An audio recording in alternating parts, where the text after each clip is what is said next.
Pernah nggak sih lo mikir soal salah satu hal yang lo pelajari di sekolah, terus lo tiba-tiba kayak sadar aja gitu? Ngapain ya dulu belajar begituan di sekolah? Like, why? Apa sih faedahnya buat hidup gue sekarang? Misalnya nih, tau bercandaan ini nggak? Perang di Ponegoro itu terjadinya pas habis maghrib, 1825 sampai 1830. Nah, coba deh, pelajaran kayak gitu ya, ada faedahnya nggak sih di hidup lo? Pernah nggak lo pas lagi wawancara kerja gitu ya, terus ditanya, Dek, perang di Ponegoro itu kapan ya? Nggak pernah kan? Atau pas lo ngerjain kerjaan lo gitu? Atau pas lo mau ketemu calon mertua? Atau pas lo ngedate sama orang yang baru ketemu di Tinder? Pernah nggak pengetahuan itu ada gunanya di kehidupan sehari-hari? Enggak kan? Terus buat apa anjir? Terus harusnya apa sih yang dipelajari di sekolah? Nah, penasaran? Tenang aja, karena di video ini gue bakal cerita soal manusia yang paling bertanggung jawab soal pendidikan di negara ini. Bapak Pendidikan Indonesia, Suwardi Suryaningrat alias Ki Hajar Dewantara. Dan gue sangat mendorong lo buat nonton video ini sampai habis. Gue janji, di akhir video nanti, lo bakal sadar akan banyak hal keren yang berguna banget buat kehidupan lo ke depannya.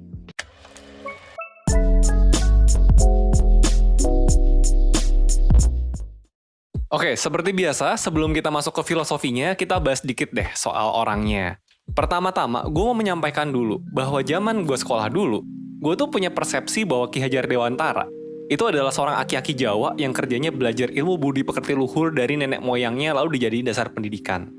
Ya gimana enggak? Nama depannya Ki gitu kan? Terus dia terkenal dengan 3 kalimat bahasa Jawa halus yang selalu disebut sebagai semboyan pendidikan Indonesia. Ingar Sosing Tulodo, Ing Madio Mangunkarso, dan Tutwuri Handayani.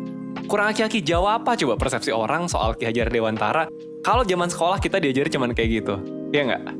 Tapi enggak men. Setelah gue belajar banyak soal tokoh-tokoh di balik kemerdekaan bangsa ini, gue tuh baru tahu bahwa Ki Hajar Dewantara itu tuh jauh banget dari sosok itu. Ki Hajar itu anak bangsa jenius. Pas muda, dia dapat beasiswa buat sekolah di sekolah kedokteran Belanda di Batavia. Lu bayangin ya, orang pribumi di zaman itu bisa sekolah aja syukur. Dia bisa sekolah di sekolah kedokteran. Pinter banget orang itu. Sayangnya, dia nggak cuma pinter, tapi juga berani. Nah, kenapa sayang?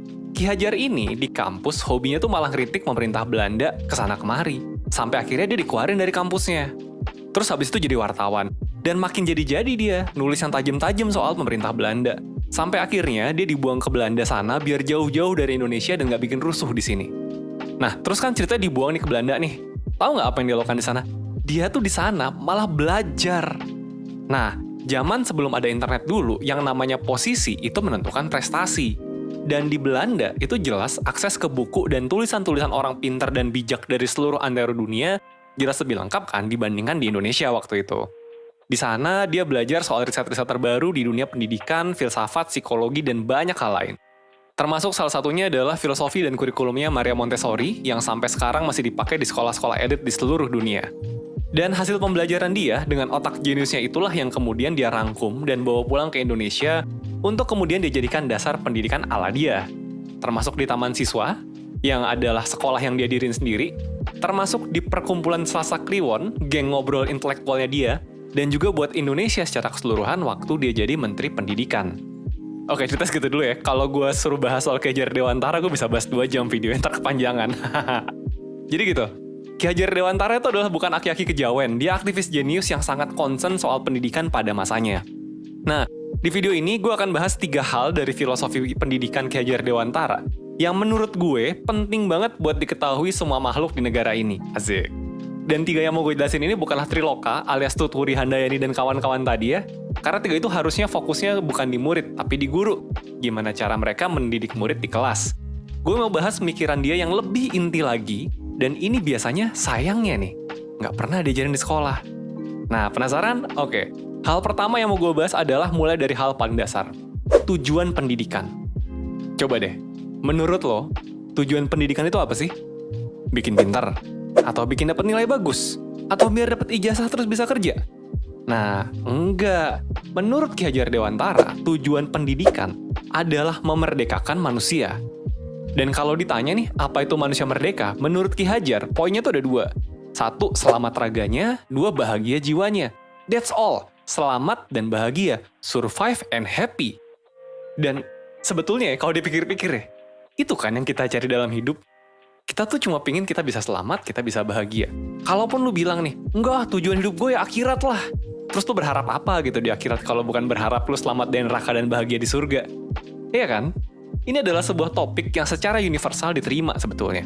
Mulai dari filsafat, agama, sampai ilmu pengetahuan psikologi modern, itu sepakat soal hal ini. Bahwa kita itu nyarinya yaitu keselamatan dan kebahagiaan. Sekarang coba deh, lihat sekitar kita gitu. Kira-kira kebanyakan orang di sekitar kita tahu nggak ya gimana caranya supaya hidupnya bisa selamat dan bahagia? Kayaknya enggak ya. Kenapa coba pada nggak tahu? Ada nggak yang ngajarin? Sekolah ngajarin nggak? Nah, kalau sekolah aja nggak ngajarin, tahu dari mana coba? Padahal, menurut Ki Hajar Dewantara, pendidikan itu ya harusnya memerdekakan manusia, menghasilkan manusia yang selamat dan bahagia. Apakah mengetahui kapan terjadinya perang di Ponegoro itu ngebantu lo buat selamat dan bahagia? Atau apakah tahu cara melakukan integral trigonometri itu bisa ngebantu lo buat selamat dan bahagia? Dan itu adalah alasan utama 1% ada kan? Kita tuh pengen bantuin orang Indonesia buat bisa hidup seutuhnya. Dengan cara apa? Ya dengan cara mengajarkan hal-hal penting yang tidak diajarin di sekolah. Terutama ya ini nih, gimana caranya orang bisa selamat dan bahagia. Nah, kita lanjut dulu ya ke poin berikutnya ya. Poin kedua, Ki Hajar percaya bahwa pendidikan tuh punya 3 peran penting. Yang pertama, memajukan dan menjaga diri. Yang kedua, memelihara dan menjaga bangsa. Yang ketiga, memelihara dan menjaga dunia. Ki Hajar menyebut ini sebagai filosofi Tri Rahayu. Dia percaya bahwa semua itu terhubung, dan semuanya berkontribusi pada kepentingan yang lebih besar. Atau bahasa kerennya, everything is connected, man. Asik. Contoh gampangnya gini, kalau misalnya kalian nih, berhasil menjadikan diri kalian menjadi orang-orang merdeka, orang-orang yang bahagia. Kira-kira lingkungan sekitar kalian, keluarga, pertemanan, atau orang-orang sekitar kalian yang lainnya, jadi lebih baik nggak hidupnya? Nah, jadi lebih baik kan? Kalau misalnya nih, di sebuah daerah, keluarga-keluarganya adalah keluarga-keluarga yang bahagia, orang-orangnya baik, daerahnya jadi maju nggak? Kalau di sebuah negara, daerah-daerahnya maju, negaranya jadi maju nggak? Kalau negaranya maju, yang ngerasain efeknya siapa? Ya semuanya. Dunia merasakan, rakyatnya juga merasakan. Semua itu terhubung dan itu dimulai dari diri kita masing-masing. Memerdekakan satu orang adalah langkah awal memerdekakan satu keluarga. Memerdekakan keluarga adalah langkah awal untuk memerdekakan daerah. Memerdekakan daerah adalah langkah awal untuk memerdekakan bangsa. Jadi, balik ke kenapa 1% lakuin ini semua gitu ya. Karena kita percaya bahwa semakin banyak orang yang terpapar sama hal-hal baik yang kita ajarkan, akan semakin baik bangsa ini. Dan semakin baik bangsa ini, ya semakin nyaman kan kita semua bisa tinggal di dalamnya. Iya kan, seluruh rakyat bakal jadi lebih nyaman hidupnya kan kalau negaranya jadi lebih baik. Termasuk gue, termasuk lo, dan termasuk semua orang lainnya. Ingat, ini udah bukan zaman zero sum game, di mana biar seseorang bisa untung, yang lain harus rugi. Ini adalah zaman di mana kita bisa bahagia bersama orang lain tanpa harus mengorbankan orang lain. Nah, kalau lo nggak tahu apa itu zero sum game dan positive sum game, tinggalin di komen, ntar kapan-kapan gue bahas ya kalau banyak yang tanya. Dan kalian actually bisa banget ngebantu cita-cita kami ini terwujud dengan lebih cepat. Dimulai dari mana? Ya dari kembangin diri kalian masing-masing. Jadilah orang-orang merdeka. Lalu ajarkan ke orang lain sekitar kalian. Kalau ada yang nanya, gimana caranya sih? Gue punya masalah ini, gue jadi susah bahagia. Suruh cek 1% di YouTube atau di Instagram. Sebarin konten 1% yang menurut kalian bisa bermanfaat buat orang lain sekitar kalian. Kalau kalian butuh lebih lanjut selain daripada konten YouTube kita, bisa cek layanan kita di 1%.net. Kita punya layanan konsultasi dan webinar, ya bayar sih. Tapi ujung-ujungnya, itu juga kita pakai buat memproduksi konten dan layanan berkualitas buat masyarakat biar ini semua bisa cepat terwujud. Orasi gue kepanjangan. Ya udah, sorry, gue balik ke topik. Sekarang poin ketiga. Ki Hajar menyebutnya sebagai trikon, alias pendidikan itu harus kontinu, konvergen, dan konsentris. Kontinu artinya berkelanjutan. Apa yang kalian capai hari ini adalah hasil dari apa yang kalian pelajari dari masa lalu kalian. Sejak lahir sampai kemarin. Dan besok nih, hari ini akan menjadi masa lalu udah buat kalian kan? Belajar itu terus-menerus panjang hidup. Selalu ada cara lain buat menjadi lebih baik daripada hari ini. Nggak perlu banyak-banyak kok. Kita percaya bahwa menjadi lebih baik 1% aja setiap harinya, hasilnya udah luar biasa buat hidup. Kemudian konvergen. Artinya ilmu itu harus dari berbagai sumber. Ambillah ilmu dari luar zona nyaman kalian. Karena kalau di situ-situ aja, ya kalian jadinya stagnan. Tambah terus pengetahuan kalian. Ki Hajar sendiri memodelkan pendidikannya banyak mengambil konsep-konsep ahli pendidikan luar gitu.